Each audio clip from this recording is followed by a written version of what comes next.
Welcome to the Unstoppable Recording Machine Podcast. And now your host, Eyal, Levi. Welcome to the URM Podcast. Thank you so much for being here. It's crazy to think that we are now on our 7th year. Don't ask me how that all just flew by, but it did. Man, time moves fast.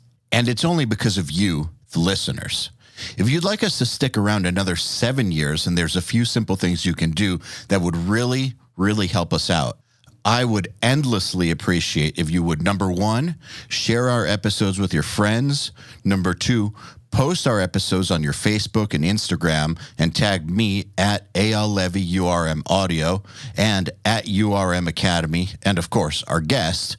And number 3, leave us reviews and 5-star reviews wherever you can. We especially love iTunes reviews. Once again, thank you for all the years and years of loyalty. I just want you to know that we will never charge you for this podcast, and I will always work as hard as possible to improve the episodes in every single way. All we ask in return is a share, a post, and tag us. Oh, and one last thing. Do you have a question you would like me to answer on an episode? I don't mean for a guest. I mean for me. It can be about anything. Email it to me at eyal@urm.academy. That's EYAL@urm.academy. There's no .com on that. It's exactly the way I spelled it. And use the subject line, Answer Me Eyal. All right, let's get on with it. Hello, everybody. Welcome to the September Discord Q&A. We've got Mr. Jakob Herrmann here. Hello, Jakob. Hello. How are you doing, sir? I'm fine. I'm sitting here in my control room after a day of bass recording. Awesome. Well, glad to have you here. Glad to be here. Yeah, always a pleasure. While we're waiting for questions to start coming in, I want to know a little bit more about your live room. What about it? Well, tell people about your studio setup, first of all, because it's pretty unique. Pretty epic, too. Yeah, it's pretty unique. It's in an old theater in the absolute center of Gothenburg, in a theater that was built in 1850-something. They built the studio, I think, in 2005, and I took it over and now have it as my studio, basically. And yeah, it's, control room and live room, but it's also patched up to the stage, the theater stage. Did you find it difficult to patch through walls built in the 1800s? Luckily enough, I didn't have to do any of the studio build. That was done by people who know more about that than me. Okay. Thank God. Okay, we have a question. First up is Mr. Joe Scaletta. I just want to say thank you for doing this, Jakob. I was going to ask a bass question per your post in the PPC, but I decided to keep it on topic. So I wanted to ask, what's your approach when capturing overheads? Is your whole goal to capture the entire drum kit, or are you only going after like cymbals only? I'll start with saying you can ask bass questions. That's fine. Yeah, ask about anything. We're doing this particularly because Jakob recorded the Vola drums, and everyone wants to know more about the Vola drums, but you can all ask about anything you want. So would love to hear your bass question and then also this one. Okay, I can do that. So when tracking bass, what is your goal for capturing the room mic? And then I guess we could push that question for guitar caps too. Do you ever use room mics on guitars? I mean, yeah, sometimes. I think it's, I don't always do it, but that photo today was just too good not to share. So when I feel that there's a room for the bass in the frequencies and maybe even in the mix, I think you can't really get the high end in the same way with the close mic or the DI or whatever trick you use, the same way that you can with the room mic. So if there is a possibility to, it's not so much a room miking the bass, but more like distance miking the cab. Some people thought that I did it for the low end, but it's actually the other way around. I roll off the low end and use it more for mids and highs and try to blend that in with the 421 that I put on it, and then later blending that with the DI that I'll process in other ways. Do you think that's because of the proximity effect of the close mic that you're getting that bump in the low end? I mean, low end is easy, especially low end, but that high end, that comes from distance miking something is not the same at all. It's basically the same thing as a snare drum doesn't sound like a snare drum just close mic'd, but it's together with the overhead, so the kit mics, like the distance mics, that it actually sounds like you think of a snare drum in a room. And the sound of a cab in a room, no matter if it's bass cab or guitar cab, is just something that's so nice to sometimes capture. I don't do it all the time. I really don't do it, not even half the time. But when I feel there's space for it, I do it. And it's also something I do maybe if a song has, it's busy and there's things happening, but then there's a section in a song where I can, blend that in to make the listener have that sound of being in front of the cab. It's really hard to get that in just close mics. And it's the same for guitar cabs, I think. Same thing that I sometimes use mid-side miking for guitar cabs. Not always, not even often, but, sometimes. What was the original question again? I forgot. That one was about overhead mics. Are you focusing on capturing the drum set as a whole, or are you just trying to capture cymbals only? It can be depending on the sound, and it's also depending on what other mics I have going on. If the sound is supposed to be more of a natural sound, then I try to think about the kit. But if it's about the cymbals, I will EQ it differently and place the overheads differently. Sometimes one type of kit makes more sense to do it with a XY. Sometimes a kit makes more sense to do it with a AB. I don't really have a rule for it, but I think it's different techniques for different results. For instance, when we did the recording for Vildhjärta with Buster Odeholm, another URM favorite, back in, February? I don't remember. But a couple of months ago, we did both an XY and AB, but we did the AB with omnidirectional mics and the XY with cardioid pattern mics, and to blend those together in a certain way. What about Vola? Vola was AB, because Adam has such a unique setup with all his stacks, and he has a pretty tiny kit size-wise, like footprint-wise, and he only has floor toms and no rack toms. So in order to make the kit a bit wider, we thought AB would be a good choice for that one. Makes sense. Okay, first up is Toby Allen. Thanks, Jacob, for coming on Discord and chatting with us. Oh, thank you. So the question, when crafting tones, whether it's guitar, bass, or drums, where do you think the line is between what sounds good and what feels good? And what I mean by that is, like, what might sound objectively or technically good might not necessarily be what puts across the message of the band or the story of the song. Okay, so where do you draw the line between that? Damn, Toby, that's a good question. That's actually a great question. How to answer that? I mean, sometimes a song or a sound for a band, or it's based on feel. I feel that Vola, for instance, is very much based on feel and trying to make a feeling come across. With other bands, it's more about, get me right, like, don't misunderstand me, but sometimes it's about the playing coming through and not so much of the feel. The feel of the band is the playing, but with Vola, it's more about the song. And when crafting tones, I think for me, it's important to kind of work with the musician and make that musician sound like him or herself the best I can, so that when he or she plays, that person can feel, yeah, this is me playing. It's not you forcing a sound on me, but it's you shaping a sound that really fits either my playing, or it fits this song, or it fits this specific album, or it's gonna suit the person mixing it. With the Vola album, I already knew Jakob was gonna mix it, and we've done so many projects together, so many albums together, that I had a good sense of how he was going to mix it. So, of course, I shaped the tones with that in mind, to give him what he needs, and not only like I can't just enforce my vision without taking consideration of the band and the person mixing and whatever.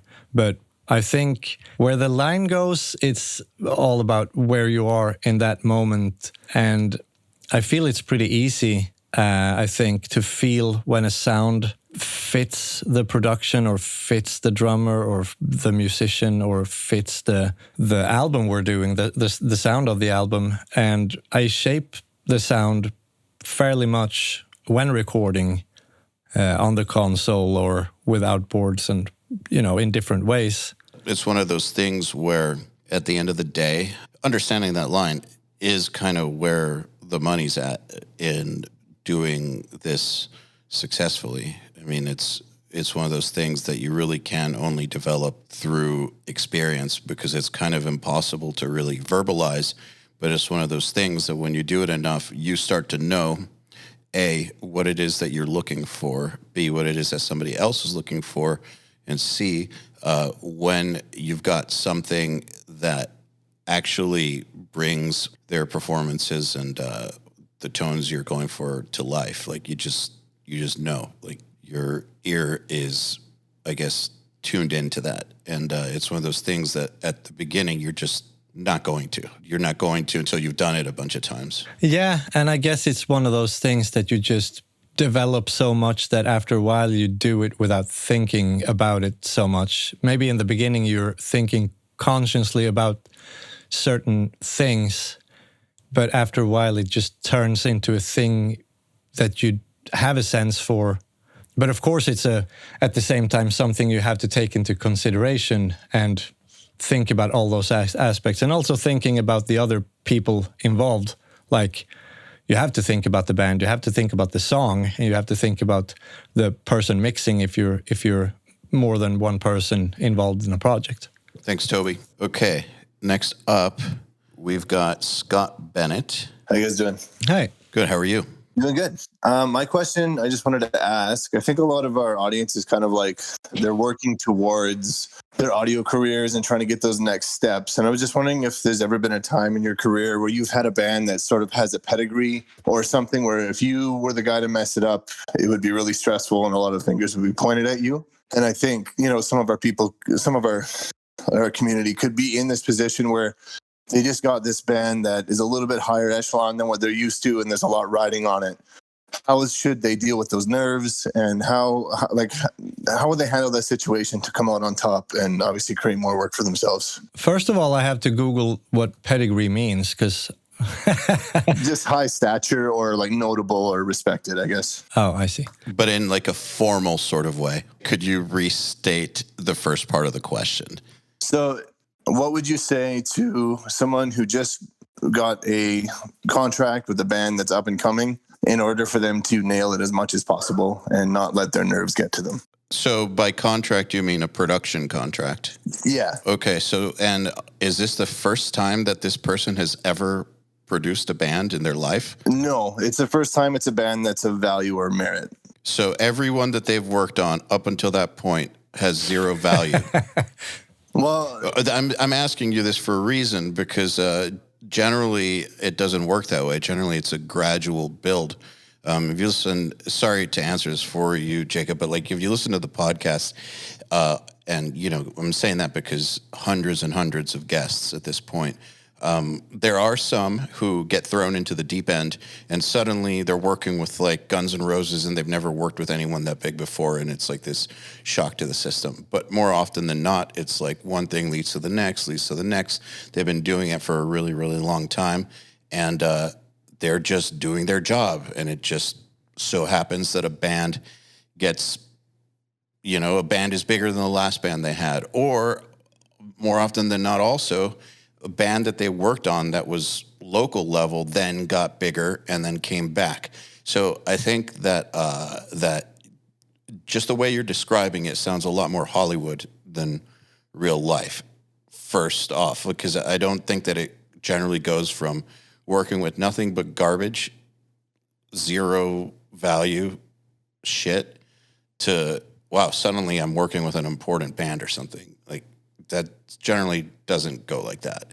So I think that generally by the time that happens, you're ready for it. But what do you think, Jacob? I think that all bands are important because you can learn so much from bands, even though they're not big name bands or whatever. But it's also, if you don't treat every production as something important, I think you're doing yourself a disservice, not only because, oh, maybe that band will become big eventually, but it's, I mean, one, there's supposed to be some joy in doing this and working with all levels. It's more about the band. But I also think that, as Eyal says, that I think it's something that gradually comes. And for those who are thrown in the deep end, that hasn't really happened to me, but I know people who it has happened to. And I think that they got the gig because they do have the right mindset and not like hinder themselves or think in the wrong way. I think that you have to think about any production as something valuable. Yeah, they're not there by accident. They didn't get that gig by accident. Yeah, but when it comes to like how do you handle stage fright, but the stage is now your studio or someone else's studio, but how do you handle that nervousness? I don't really know.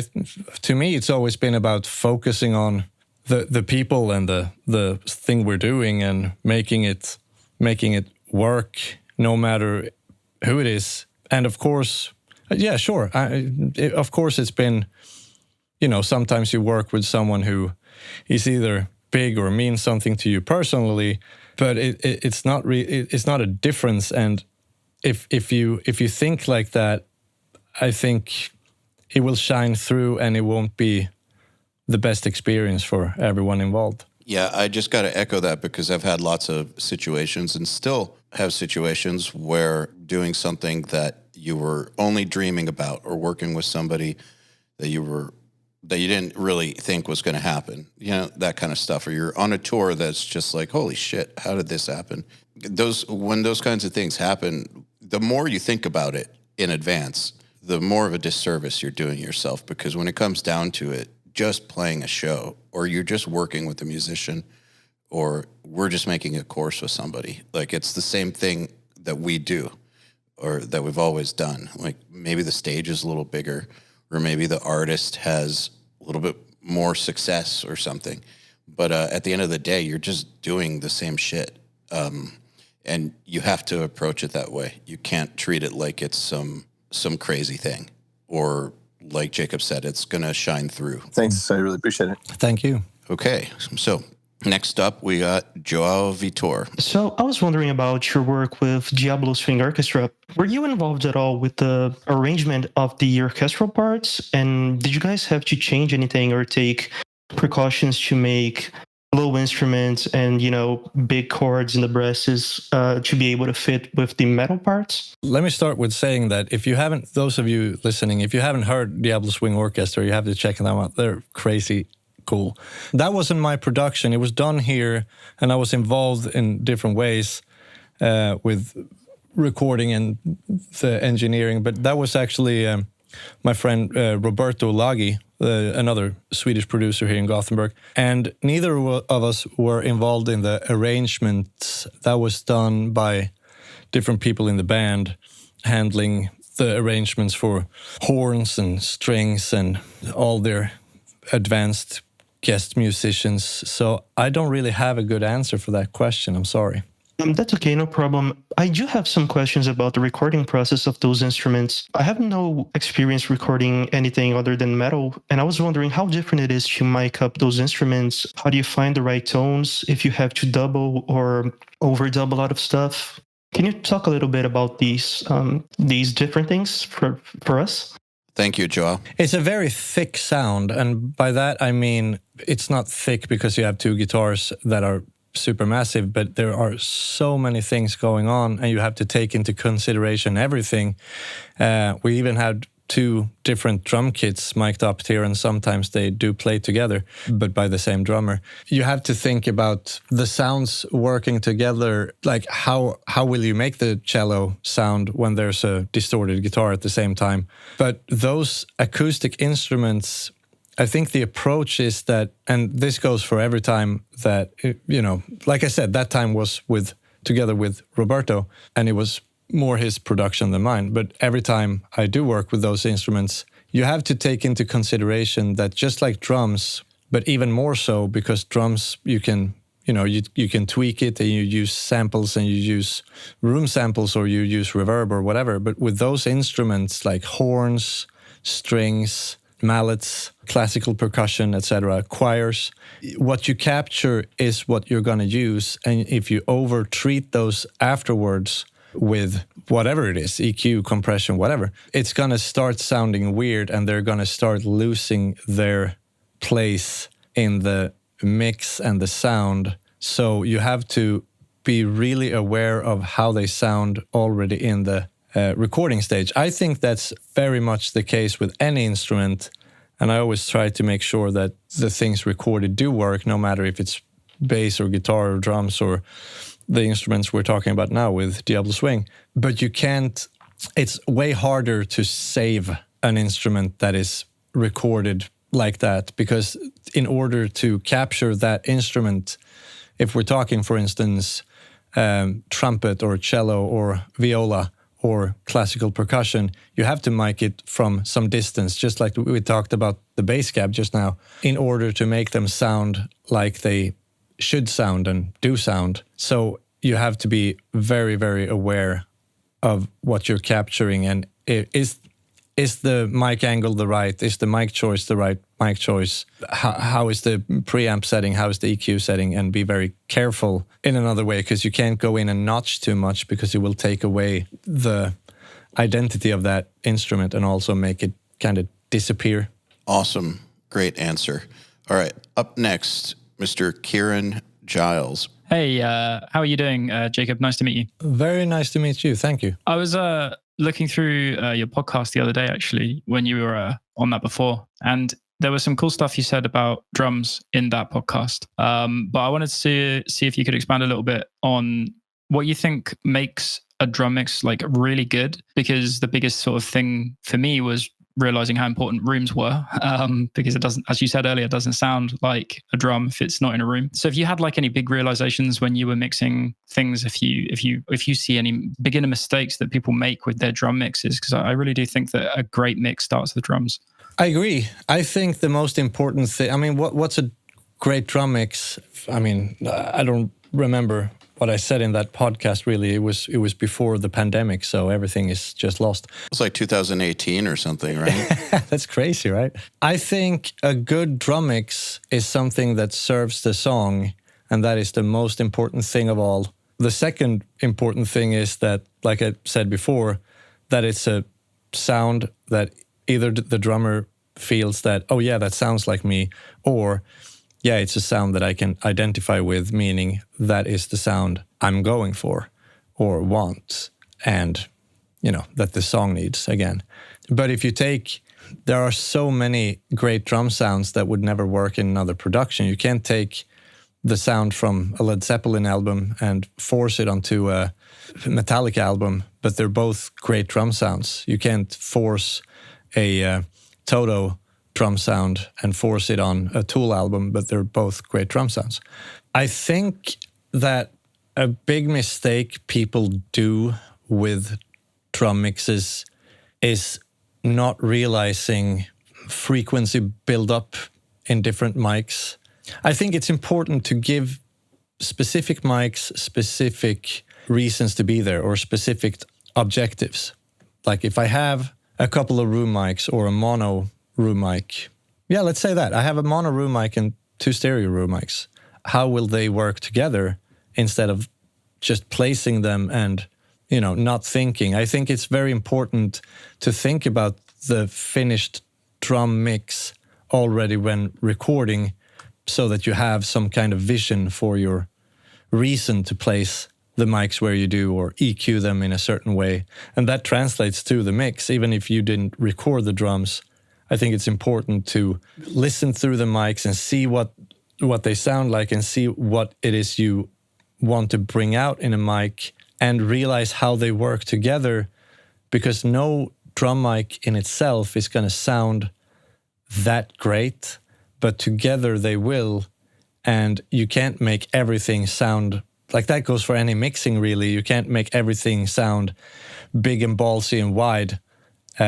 It all has to work together, and I think that's the if I don't talk about recording but actual mixing, I think that's a big mistake. Just focusing on each mic at a time and trying to make it sound good, and not realizing how it works together with all the other all the other mics, and also realizing what do I want to base my sound on. Do I want to base it on the close mics, or do I want to base it on the overheads and the close mics?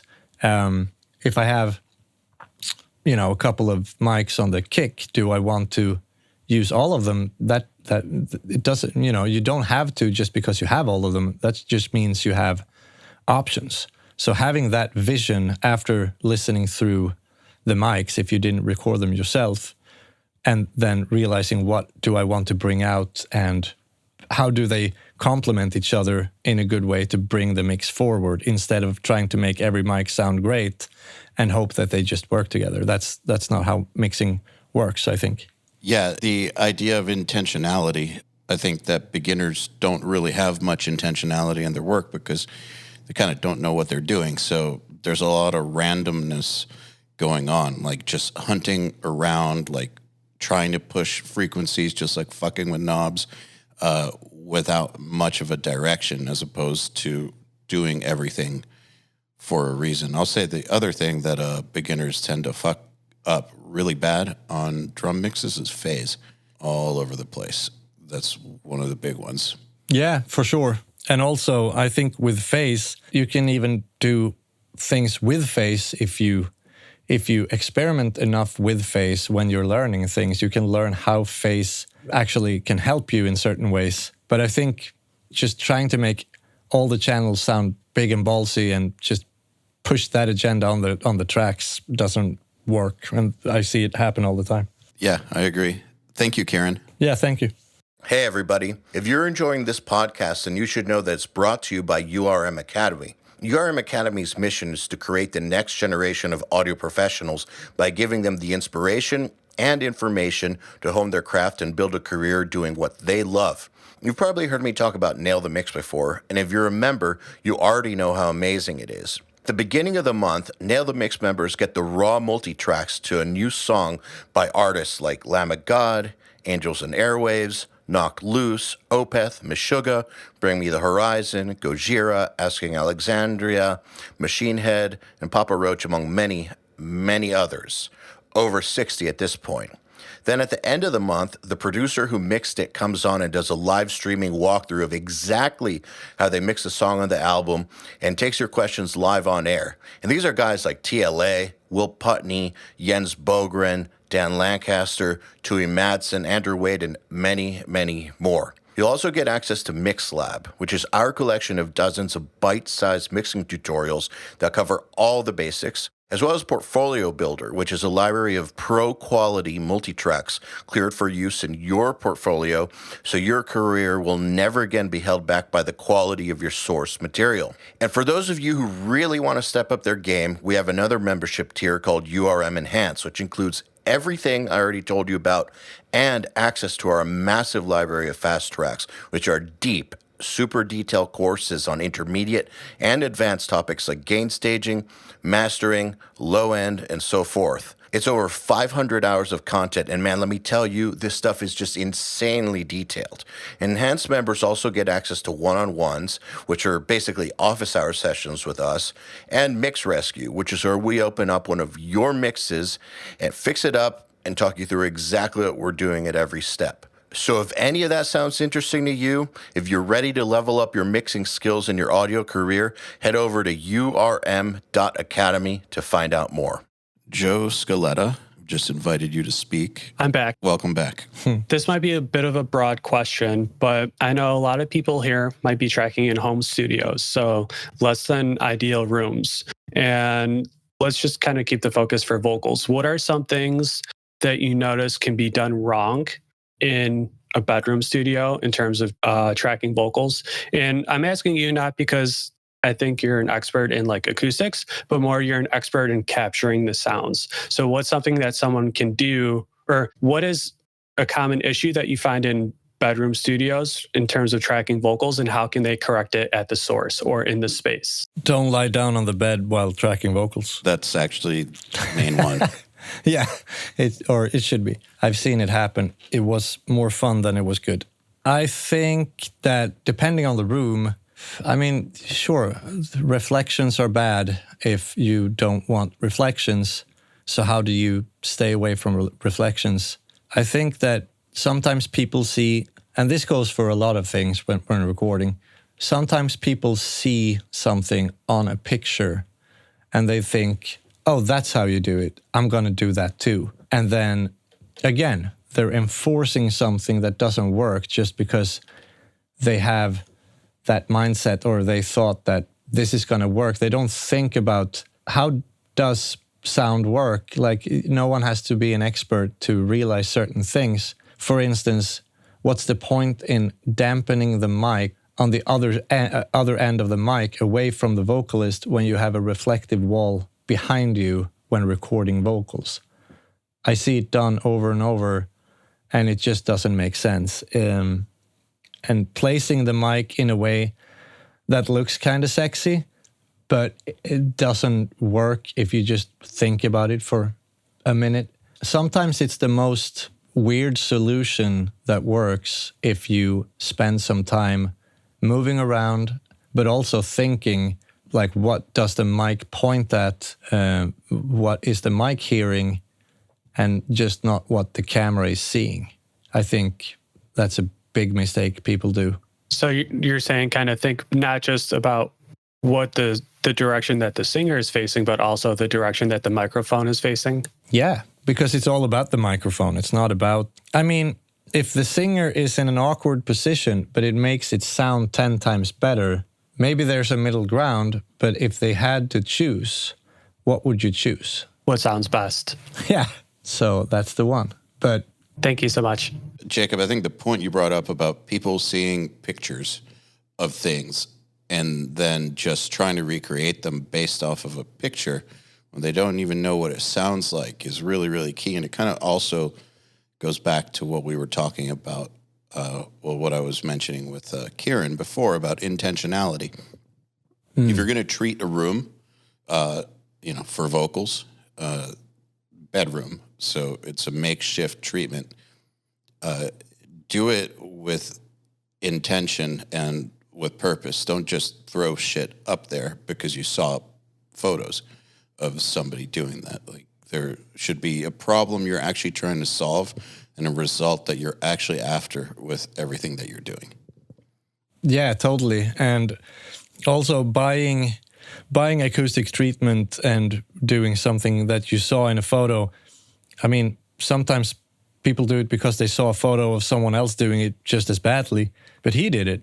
Yeah, but it didn't work then either. Yeah, you can't hear the photo. Yeah, it's the same with overheads, I think. It's a very common thing that people just place overheads in a very sexy way, based on how they saw it in a photo, or maybe even a sales photo or an advertisement for mics. Of course, they're going to place it nicely, but that's not how you...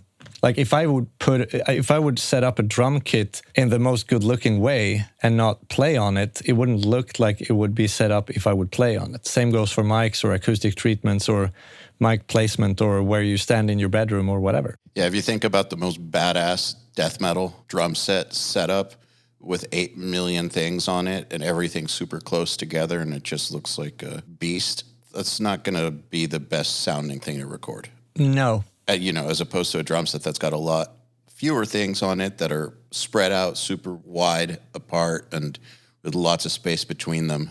What's photogenic is not necessarily what sounds best. I mean, it even goes for that classic joking about vocalists holding the mic in a way that looks cool, but it makes the sound unworkable, and it's every live technician's nightmare, basically, because they're cupping the mic. Like, everyone knows that meme, everyone's seen it, and then everyone goes home and does the same mistake, but with other instruments. Yep, absolutely. Okay, next up, we've got Toby up next. Welcome back. I've never actually tried tuning drums, and I know that's obviously something that you, Jacob, have been really, really good at. If I wanted to learn drums, obviously we've got the fast tracks, which teach us how to do it, but I want to actually physically practice. What would you recommend as being the first shell to pick up? Would you recommend getting a kick, a snare, or a tom? Well, given that you are in a space where you can make a lot of sound, I would go with the snare. It's the loudest thing in a drum mix usually, but it's the thing that is played with the most dynamics, because you have ghost notes and you have build-ups, and it's, in a way, toms kind of compress themselves in a way, but I think snare is so versatile and important, and especially since there are so many ways to make a snare sound like a snare and it's still a good snare. Like, is it going to be short? Is it going to be ringy? Is it going to be low? Is it going to be high?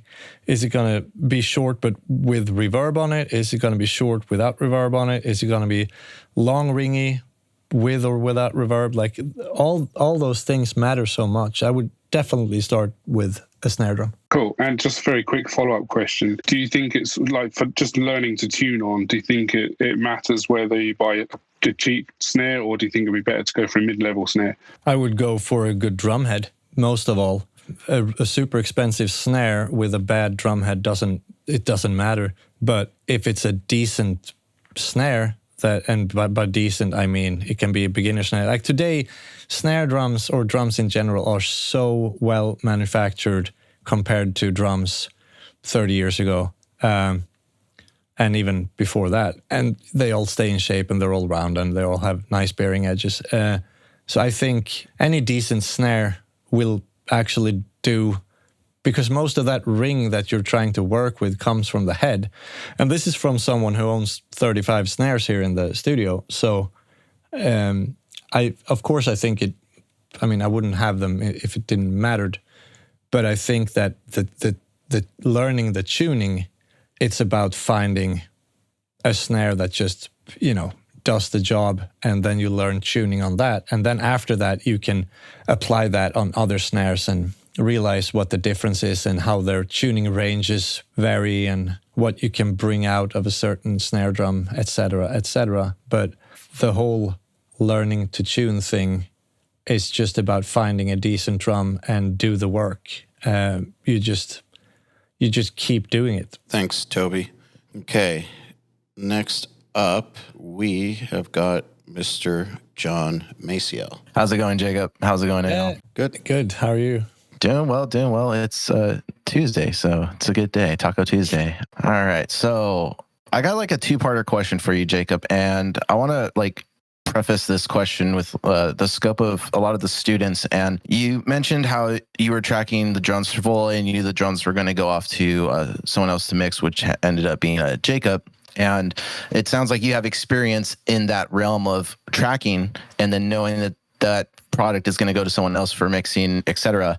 And some of our students don't have that type of experience and don't know what exactly that type of relationship is and building that with producers. So my first question is, when working with new mixers or producers and you're in the engineer seat, what are the types of conversation that you have with not only the producer, the band, and the potential mixer to help solidify the vision as an engineer to keep your sanity and make sure that 8 voices turns into one cohesive vision at the tracking stage? And then the second part to that question is, when working with repeat mixers, how many times does it take working with them until you kind of have a flow where you already know their expectations? So when you call them to say, hey, this is kind of what I'm thinking for this record, what do you think? And they're just like, yeah, sounds great, let's go for it. Well, I guess let's start with the first part. If it's someone I worked with before, it's easy, of course. But let's say it's someone new and I haven't worked with them and maybe I haven't even sometimes heard things they've done. That doesn't matter. They're bad mixers. It just means that I haven't worked with them before. But I'm usually there's a reason why the band wants that person to mix, and there's a reason why they want me to produce certain parts of it. Sometimes it's a co-production, like me and Jakob have done it, me and Roberto have done it, other people have done it with too. And even then, if it's a co-production, which is even more things happening, it always comes back to the song. the vision for the song, the vision for the music, and people having to realize that they have to put their egos aside. I don't really feel that the people I work with when it comes to other producers and mixers and, you know, other people in the production team have those kind of egos where that's ever a problem. I've never really experienced it so far. And if there is an issue and I have to be the one to collect everyone, basically, and it doesn't have to do with ego. Sometimes it's just either a misunderstanding or people not thinking enough about what person has what role. You just sit down and talk it out, like everything, like every relationship, basically. You just have the guts to sit down and have that talk and just talk it out and see where the problem is, or if there is a problem. Usually there's not. Usually when I'm approached, I want to know, what is my role? Do you want me to produce? Do you want me to engineer? Do you want me to do like something in between? Do I work with a band on the production side? Do I work with this other person on the production side? Who's going to mix it? Then I talk with that person. What do you want? Like, I think it all comes down to just talking. And when that happens, there's never any problem, really. I'm sorry if that's a boring answer. No, but it's the truth. It's amazing how many problems happen because people are just unwilling to talk about things. His second part was how many times you need to work with someone like a mixer or something to where you're just on the same page from the very beginning. Maybe it's that person but maybe it's sometimes the band, but sometimes it's just instant love.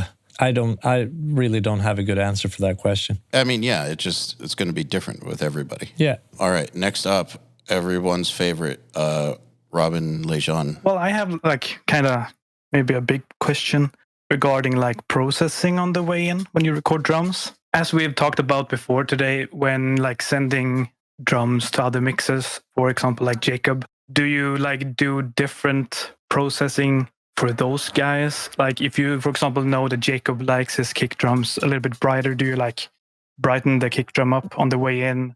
Or do you process the drums harder if you know that the end goal of the recording is that the drums needs to sound more natural? So people like the mixer himself is not going to do much processing like within the mix. Jakob Hansen, who I think is an amazing everything. Person, mixer, hair model. Specimen. Yeah, right. He's giving me one of the biggest compliments of my career, I think. He once said that, I love mixing your stuff because, you just have to turn the faders up and start mixing and not starting to notch things or EQ things just to get it in a place where I can start mixing. And I think that's my goal when I record, no matter who it is mixing. I always want to, serve the song and serve the band and serve the person mixing, because I love working with people and I want that person to, just like that, raise the faders and go, oh yeah, I see where this is going. I think this, I can see the kind of vision happening here. So in one way I do. In another way, I mean, of course, if I'm the one mixing, I may be a little bolder on the way in. And if it's other person mixing, maybe I'll back it off a bit and play it more safely. But at the same time, not only do I want to serve that person with tracks that are something that is ready to mix straight away, but also serving the song and serving the band's sound or the sound we have decided that we want. So I always try to shape that in a way that I think works. But of course, I have to think about the person mixing. I can't just think about what I want. I also have to think about all these different parts of a production: me, the song, the band, the other person mixing, etc. Yeah, so that's why, like, if it's, for example, like a more raw recording, it's like necessary, or yeah. But sometimes when if it's a raw recording, I even have to think about that more, because then I really have to bring out the sound we want, instead of that person having to guess what the what the vision is. But if it's going to be a super processed sound, it's more about it's still the same work progress, but you can play it safer because you know some things are going to happen in the mix that doesn't happen when it's a raw recording. But even like for someone like Buster Odeholm, when he did the drums here, the Wildhjarta drums, it's very much a thought process between the two of us, because he played the drums, but he's also the guy who's going to mix them, or was going to mix them. They're done now. And then all those decisions had to go in, like he had to wear two different hats together with me in that process, which worked out pretty freaking good. Awesome. Thanks, Robin.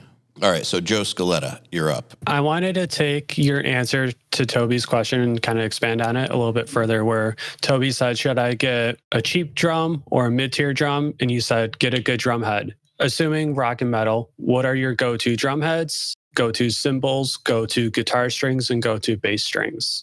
Okay, my go-to snare head is actually the Remo CS Dot, which is basically a coated ambassador with an extra layer of dampening ring in the middle, in the center of the head on the underside. And I use that extensively. It's the same head that's used on the Vola recordings. It adds some barkiness to the drum. I don't think, it's weird that it makes that big of a difference, but it really does. But at the same time, it's got all those nice overtones that you want in an ambassador that are out in the outer part of the drum head towards the rim. But for resonant heads on toms, for instance, I almost always use either coated or clear ambassadors. But when it comes to batter heads, I think and this is going to be a long answer or expanded answer. I think that there are, again, we're back to this thing that looks good or that you see in a commercial, or when there's the drum head manufacturers want to sell drum heads. They want the drums to sound good in a rehearsal studio. The Power Stroke 3 for bass drum always sounds great live or in a rehearsal studio, but in a studio, I almost never use it because I don't think it sounds that good because it's too pre-processed. That dampening ring just makes it, even no matter how you tune it, it just stays rigid, and I can't really work with it or dampen it the way I want to. And the same goes for tom heads. One of my favorite tom heads is the clear ambassador, but when you buy drum heads, every salesman or whatever is going to say that, oh, that's for jazz. But it's not. I've done some very angry and aggressive sounding metal recordings with clear ambassadors on the toms because it's got so much projection and so much volume compared to, for instance, Emperors or Pinstripes, but they do wear out quicker, but that's not an issue sometimes. So I don't really have any go-tos for toms. It can be Emperors, it can be ambassadors, coated or clear, it can be Pinstripes if you want that low thuddy, shorter sound or focus sound without any overtones. And same goes for bass drum. I think it's more about what sound you're going for and having that vision before you do it and deciding based on what you want and not what you have. And what about guitar strings or bass strings? The new ones. The fresh ones.